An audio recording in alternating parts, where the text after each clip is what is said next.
Hello everyone, કેમ છો મારા વહાલા બબ્બર શેર અને બબ્બર શેરનીઓ? મજામાં ને? તમે ધોરણ 10 બોર્ડની પરીક્ષાની ધમાકેદાર તૈયારી કરી રહ્યા હશો ને એ તૈયારી માટે તમારા માટે લઈને આવીશું વિભાગ ડી ની મોસ્ટ આઈએમપી ટોપિક્સ. આઈ નો કે વિભાગ ડી માં દીદી કોઈ આઈએમપી હોઈ શકે ખરા? તો જો હું વાત કરું તો વિભાગ ડી ની, અને સાચી વાત કહું તો વિભાગ ડી આખો જે છે એ ગ્રામરનો વિભાગ હોય છે. એટલે એમાં એ સત્ય તો છે કે એમાં કોઈ આઈએમપી નથી હોતી, પણ હા, એમાં એવા ઇમ્પોર્ટન્ટ રૂલ હોય છે, એવા રૂલ્સ હોય છે કે જેને તમારે સૌથી પહેલા તૈયાર કરવા જોઈએ. એ તમે તૈયાર કરશો તો બાકીના ક્વેશ્ચન સોલ્વ કરવામાં તમને ઈઝી રહેશે. ચાલો ઝડપથી આવી જાઓ. તમારી પાસે સમય ઓછો છે અને એ ઓછા સમયમાં તમારે સૌથી વધારે કયા રૂલ્સ પર ફોકસ કરવું, કયા મહત્વના ગ્રામરના ટોપિક ઉપર ફોકસ કરવું, ખાસ કરીને વિભાગ ડી માં કે જેનો ટોટલ ગુણભાર છે 15. તો છેક સુધી જોજો અને હરેક પોઈન્ટને ધ્યાનથી સાંભળજો, ધ્યાનથી નોટ કરજો અને એ રીતે તમારે તૈયારી કરવાની છે, એ રીતે તમારે પ્રેક્ટિસ કરવાની છે. તો આર યુ રેડી? તૈયાર થઈ જા. અમે તૈયાર થવાનું જ છે, એની સિવાય બીજો કોઈ ઓપ્શન છે જ નહીં. પેપરમાં તોડવું છે, ફોડવું છે. નીચે કમેન્ટ કરીને લખો છો ને કે પેપર ફોડી નાખશું, તોડી નાખશું. હા, તો એના માટે ધ્રુવી દીદીને સાંભળવા પડે. ચાલો શરૂઆત કરીએ વિભાગ ડી ની, પણ એની પહેલા આપણી આ ચેનલને સબસ્ક્રાઇબ કરી દો. સાથે સાથે આપણી આ બાકી બે ચેનલને પણ સબસ્ક્રાઇબ કરી દેજો, સ્ટાન્ડર્ડ 10 ટોપર અને આપણી ગુજરાતી શોર્ટ્સ. હવે વિભાગ ડી માં ટોટલ કેટલા સવાલ આવે છે? તો કે 5 સવાલ આવે છે. ઇનડાયરેક્ટ સ્પીચ 2 માર્ક્સમાં પૂછાય છે. પહેલા તમને 3 માર્ક્સમાં પૂછાતી હતી. ધેન આફ્ટર કન્ઝક્શન કેટલા? 3 ગુણમાં. એડિટિંગ 3 ગુણમાં. ડુ એઝ ડાયરેક્ટેડ 4 ગુણમાં. સિલેક્ટ ધ ક્વેશ્ચન 3 ગુણમાં. હવે આમાં તમારે કયા ટોપિક તૈયાર કરવાના છે હું તમને જણાવી દઉં.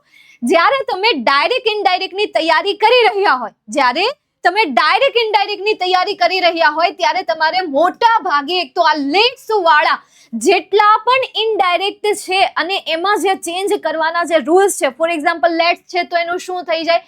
તો કે ધે શુડ થઈ જાય. બરાબર? લેટ્સ હોય તો એનું શું થઈ જાય? ધે શુડ થઈ જાય. દેન આફ્ટર લેટ્સ છે તો કન્ઝક્શન તરીકે શું આવશે? તો કે સજેસ્ટેડ આવશે. બસ આ બે થિયરી તમારે શું કરવાની છે? યાદ રાખવાની છે. લેટ્સ વાળી થિયરી ખાસ એના ઉપર પ્રેક્ટિસ કરી લેજો. અને વધારે ડિટેલ્સમાં કરવી છે તો આપણો ગ્રામર, કમ્પ્લીટ ગ્રામરનો સેશન છે. 6 કલાકનો સેશન છે. 4 કલાકનો સેશન છે. 4 કલાકનો સેશન જોઈ લેજો. નેક્સ્ટ એના પછી તમારે જોવાનું છે WH ક્વેશ્ચન વાળા. WH ક્વેશ્ચનમાં પણ બે થિયરી. કઈ? એક તો જો WH શબ્દથી સવાલની શરૂઆત થઈ હોય તો WH શબ્દ પોતે કન્ઝક્શન તરીકે આવશે, અને જો આ સવાલની શરૂઆત કોઈ પણ પ્રકારના સહાયકારક ક્રિયાપદથી થઈ હોય તો કન્ઝક્શન તરીકે કાં તો ઇફ આવશે, કાં તો વેધર આવશે. કાં તો ઇફ આવશે, કાં તો વેધર આવશે. આમાંથી એક. બરાબર? કાં તો ઇફ, કાં તો વેધર. અને જો રિપોર્ટિંગ વર્બની વાત કરું તો બંનેમાં શું આવશે? આસ્ક્ડ. બંનેમાં આસ્ક્ડ આવશે. ફરી એક વખત કેટલા રૂલ્સ મેં તમને કીધા રાખવાના યાદ? નંબર 1 લેટ્સ વાળું. લેટ્સ હોય તો કન્ઝક્શન તરીકે શું આવશે? ધેટ. અને લેટ્સ નું થઈ જશે ધે શુડ રિપોર્ટિંગ વર્બ તરીકે. સજેસ્ટેડ આવશે. આ પહેલો નિયમ. બીજો નિયમ WH ક્વેશ્ચન વાળી કે સવાલ પૂછ્યો હોય અને સવાલની શરૂઆત WH શબ્દથી થઈ હોય તો કન્ઝક્શન તરીકે WH શબ્દ પોતે, અને સવાલની શરૂઆત સહાયકારક ક્રિયાપદથી થઈ હોય તો કન્ઝક્શન તરીકે કાં તો આવશે ઇફ, કાં તો આવશે વેધર. અને સંયોજકની આપણે રિપોર્ટિંગ વર્બની વાત કરીએ તો શું આવશે? આસ્ક્ડ આવશે. આ બે નિયમ. તમે ચાહે કોઈ પણ બુક્સ, કોઈ પણ મટીરિયલ હોય તમારી પાસે, કોઈ પેપર સેટ હોય, પ્રીવિયસ યરના પેપર તમારી પાસે પડ્યા હોય, ઉપાડી લેજો. આ બેમાંથી એક નિયમ તમને એમાં જોવા મળશે જ. અને એમાં ખાસ કરીને આ આસ્ક્ડ વાળો જે રૂલ છે ને, એ રૂલ એવરગ્રીન રૂલ છે કે જેના વગર કોઈ પણ ઇનડાયરેક્ટ નો પેરેગ્રાફ સોલ્વ કરવો અથવા તો મતલબ કે એના વગર સુના સા લગતા હે. નેક્સ્ટ આગળ ધ્યાનથી સાંભળજો. હવે આપણે થોડી કાળની પણ વાત કરી લઈએ, પછી હું રિપ્લાઇડ તરફ જઈશ અને પછી બાકીના નિયમ તરફ જઈશું. હવે આગળના પેરેગ્રાફમાં આપણે જોઈએ ફોર એક્ઝામ્પલ ટેન્સને લગતું પૂછાય. શેને લગતા પૂછાય? ટેન્સને લગતા રૂલ્સ પૂછાય. તો જ્યાં પણ તમને એમિઝાડ દેખાય, બેટા શું દેખાય તમને? એમિઝાડ દેખાય. એનું તમારે શું કરવાનું છે? તો કે વોઝ વર કરી દેવાનું છે. એમિઝાડનું વોઝ વર કરવાનું છે. હેવેઝ તમને દેખાય તો હેવેઝ નું તમારે હેડ કરી દેવાનું છે. વિલ અથવા તો શેલ દેખાય તો એનું કમ્પલસરી તમારે વુડ કરવાનું છે. કેન દેખાય તો એ કેન નું કમ્પલસરી કુડ કરવાનું છે. બીજું વર્તમાન કાળનું ફોર્મ હોય, V1 નું ફોર્મ હોય, SKES વાળું ફોર્મ હોય તો એનું તમારે ભૂતકાળ કરવાનું છે. કેવું કાળ કરવાનું છે? ભૂતકાળ કરવાનું છે. આટલા રૂલ્સ યાદ રાખી લો. ટેન્સ ને લગતા 5 golden rules: am is are, was were, have has had, will shall would, can could, V1 કે SKES દેખાય તો ભૂતકાળનું રૂપ. અને ટૂંકમાં હું તમને કહી દઉં કે ઇનડાયરેક્ટ પેરેગ્રાફમાં કાળને લગતા કોઈ પણ ક્વેશ્ચન પૂછાય, ફોર એક્ઝામ્પલ આ કાળને લગતો સવાલ જ છે તો એમાં હંમેશા ભૂતકાળનો શબ્દ જ સિલેક્ટ કરવાનો. કેન ભૂતકાળ કહેવાય? નો. કુડ ભૂતકાળ કહેવાય? હા. વિલ ભૂતકાળ કહેવાય? નો. તો ભૂતકાળ કયું છે? કુડ. તો એને સિલેક્ટ કરી લેવાનું. કાંઈ નો સમજાય, નથી ખબર ને નિયમ, તો ઇટ્સ ઓકે. ઇનડાયરેક્ટમાં હંમેશા ક્રિયાપદનું ભૂતકાળનું રૂપ આવે. હવે એના પછીનું અહીંયા જોઈએ, ઇઝન્ટ, આરન્ટ અને વોઝન્ટ. ચલો આ ત્રણમાંથી ભૂતકાળ કયું છે? ઇઝન્ટ ભૂતકાળ કહેવાય? નો. આરન્ટ ભૂતકાળ કહેવાય? નો. વોઝન્ટ ભૂતકાળ કહેવાય? નો. તો અહીંયા તમારે તમારો બીજો ગોલ્ડન રૂલ મેં તમને ટોટલ કીધા. એ ટોટલમાંથી પહેલો ગોલ્ડન છે આ WH ક્વેશ્ચન વાળો અને બીજો ગોલ્ડન રૂલ છે આ કાળને લગતો. એટલા માટે જ તેને વિભાગ D આજે IMP લેક્ચર હું તમારા માટે અત્યારે રેકોર્ડ કરી રહી છું એ જોવા બસ એટલે જ જરૂરી છે. તમને એમ લાગે ગ્રામરમાં IMP ન આવે પણ આ ક્યારેક આ વસ્તુ જે છે ને એ તમને પરીક્ષામાં હેલ્પ કરી જાય. અને વાત સાચી છે તમે કદાચ તમારા કોઈ ટીચર પાસેથી સાંભળ્યું કે ગ્રામરમાં IMP નો આવે તો નો જ આવે, પણ હા એમાં કેટલાક એવા હીરો અથવા તો કેટલાક એવા ગોલ્ડન પોઈન્ટ્સ હોય કે જે પોઈન્ટ્સને ખાલી સમજવાથી અથવા તો એમને યાદ રાખવાથી તમે પેરેગ્રાફને સોલ્વ કરી શકો છો. જે વિદ્યાર્થીને ગ્રામર ઓલરેડી આવડે છે એમણે માત્ર ને માત્ર પ્રેક્ટિસ જ કરવાની છે. એમણે આ ગોલ્ડન રૂલને ખાલી રિવાઇઝ કરી દેવાના છે, બાકી એને બધા રૂલ્સની પ્રેક્ટિસ કરવાની છે. જેમને કંઈ નથી આવડતું એમના માટે આ સેશન બહુ જ મહત્વનો સેશન રહેશે.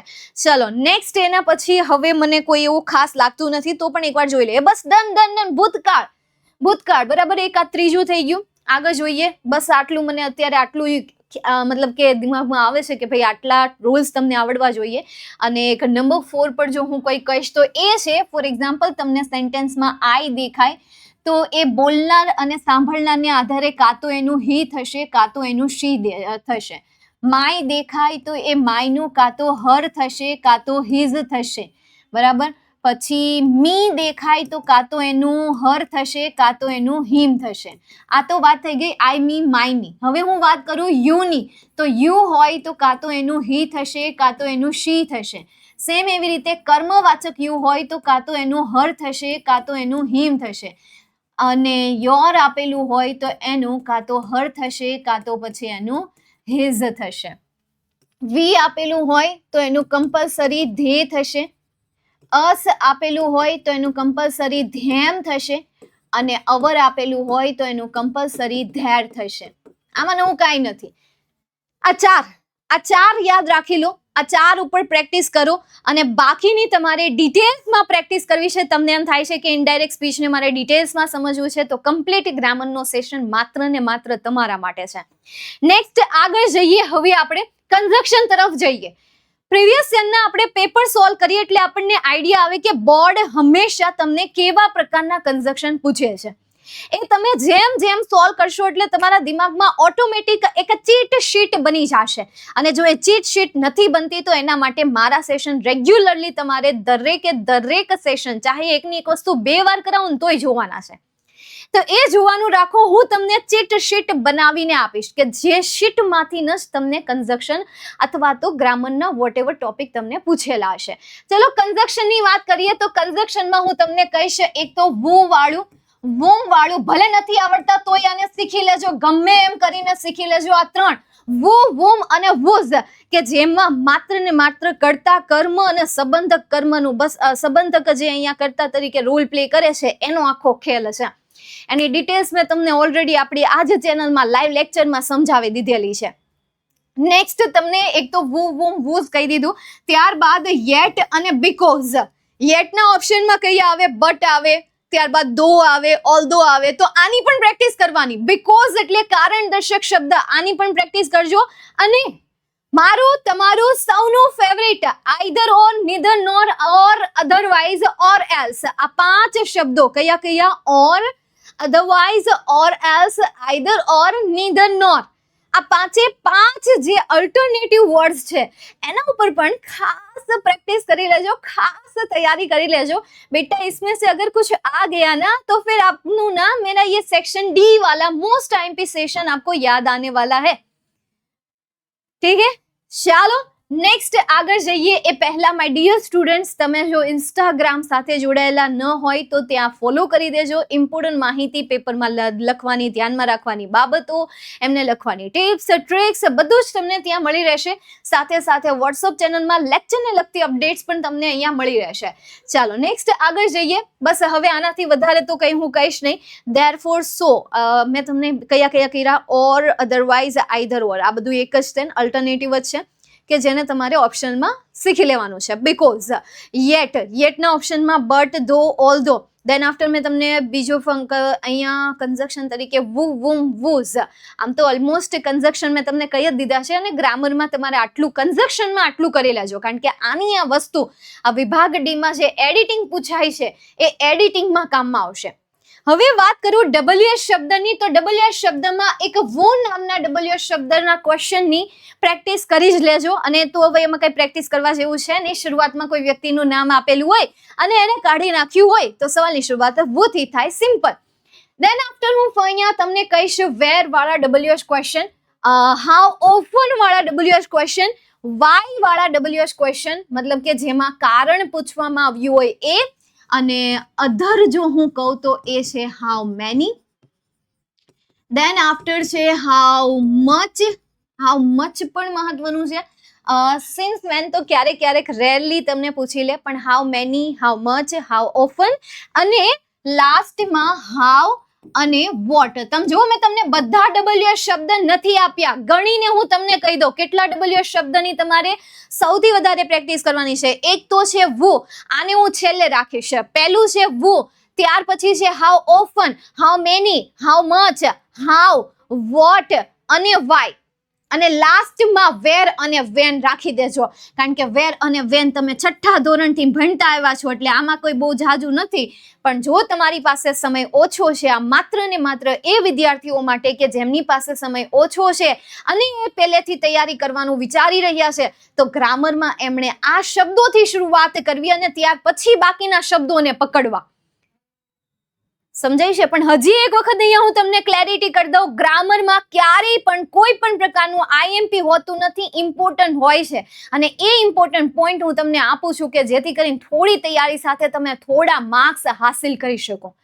એટલે એ થોડી તૈયારી હું તમને અહીંયા આપી રહી છું. પણ જેનો ગોલ 80 આઉટ ઓફ 80 લાવવાનો છે, 80 આઉટ ઓફ 79 માર્ક્સ લાવવાનો છે, એમણે તો દરેકે દરેક રૂલ્સ કરવાના છે. કમ્પ્લીટ ગ્રામરમાં જેટલું પણ આપ્યું છે ને બધું કરવાનું છે. અને તમારા માટે જે આગળ જતા હું સેશન લઈને આવીશ ને 10 કલાકનો અથવા તો એ તો વધી જાય તો એ સેશનની અટેન્ડ કરવાનો છે, બરાબર છે? ચલો નેક્સ્ટ એના પછી આપણે આગળ જઈએ. વિદ્યાર્થી મિત્રો, તમારે હેતુલક્ષી ક્વેશ્ચનની પ્રેક્ટિસ કરવી છે, તો ખાસ તમારા માટે હેતુલક્ષીનો પ્રહારની સોફ્ટ કોપી તૈયાર કરવામાં આવી છે. 4 વિષયની તૈયાર કરવામાં આવેલી છે. અને અંગ્રેજીને તો ખાસ ઇગ્નોર ન કરતા, નીચે તમને લિંક આપેલી છે, એ લિંક પર જઈને તમે પ્રોસેસ કરી શકો છો તમારા મોબાઈલમાં. એ જ સમયે જેવું તમે પેમેન્ટ પ્રોસેસ કરશો એટલે ત્યારે જ થોડીક વાર ત્યાં રહેજો, એટલે PDF ફાઇલ ઓટોમેટિક ડાઉનલોડ થઈ જશે. અને કાંઈ ન સમજાય તો એ જ ડિસ્ક્રિપ્શનમાં તમને વિડીયોની પણ લિંક આપેલી છે કે કઈ રીતે ડાઉનલોડ કરવી વગેરે વગેરે ડિટેલ્સમાં તમને સમજાવેલું છે. ઓકે, ચાલો નેક્સ્ટ હવે આપણે આવી જઈએ પાછા વિભાગ ડી ના આપણા ટોટલ નંબર ઓફ ક્વેશ્ચન તરફ. મેં તમને ઇનડાયરેક્ટ સ્પીચમાં ઇમ્પોર્ટન્ટ પોઈન્ટ કહી દીધા, કન્જક્શનમાં પણ કહી દીધા, આપણું જે WH ક્વેશ્ચન હતો એમાં પણ કહી દીધા. હવે હું અહીંયા વાત કરું એડિટિંગની, તો બેટા એડિટિંગમાં તમારે મારો કમ્પ્લીટ ગ્રામરનો session by hook or by crook જોવો જ પડશે, કમ્પલસરી જોવો પડશે. યુ હેવ ટુ, બરાબર? પ્લીઝ એકવાર શાંતિથી જોઈ લેજો. અને ડુ એઝ ડાયરેક્ટની વાત કરું તો એક્ટિવ પેસિવ વોઇસ તો ફિક્સ જ છે. એક્ટિવ પેસિવ વોઇસ તમને 2 માર્ક્સમાં પૂછાશે, એ ફિક્સ છે. પણ એ સિવાયના જો હું પેરેગ્રાફની વાત કરું તો એમાં તમને કાં તો જેન્ડરને લગતો પેરેગ્રાફ પૂછાશે, કાં તો નંબરને લગતો પેરેગ્રાફ પૂછાશે, ટેન્સને લગતો પેરેગ્રાફ આ વર્ષે 2026 ની એક્ઝામમાં નહીં પૂછાય. સો નો વરીઝ, વિભાગ ડી ની જોરો શોરોથી તૈયારી કરો, મસ્ત તૈયારી કરો. કાંઈ નથી કર્યું તો આટલા પોઈન્ટ્સથી શરૂઆત કરો અને જેમને આવડે છે એમને માત્ર ને માત્ર પ્રેક્ટિસ કરવાની છે. તો અહીંયા સુધી હું રાખું છું. હવે પછી આપણે પાછા વિભાગ સી સાથે મળીશું. રેકોર્ડેડ વિડીયોની વાત થાય છે, લાઈવની નહીં. એટલે પાછા આપણે વિભાગ સી સાથે મળીશું. તો આપણે આજના સેશનને અહીંયા સુધી રાખતા બોલાવી દો. ગુજરાત બોર્ડ કે હર બચ્ચે કે દિલ में रूल किसका? તો કે વિદ્યા કુલ કા. ચલો કમેન્ટ સેશનને રૂલ વિદ્યા કુલ કાથી ભરી દો. મળીએ નેક્સ્ટ સેશનમાં ફરી એક વખત વિભાગ સી ના ટોપિક સાથે. Bye, take care, see you soon. Jai Hind, Vande Mataram, જય જય ગરવી ગુજરાત.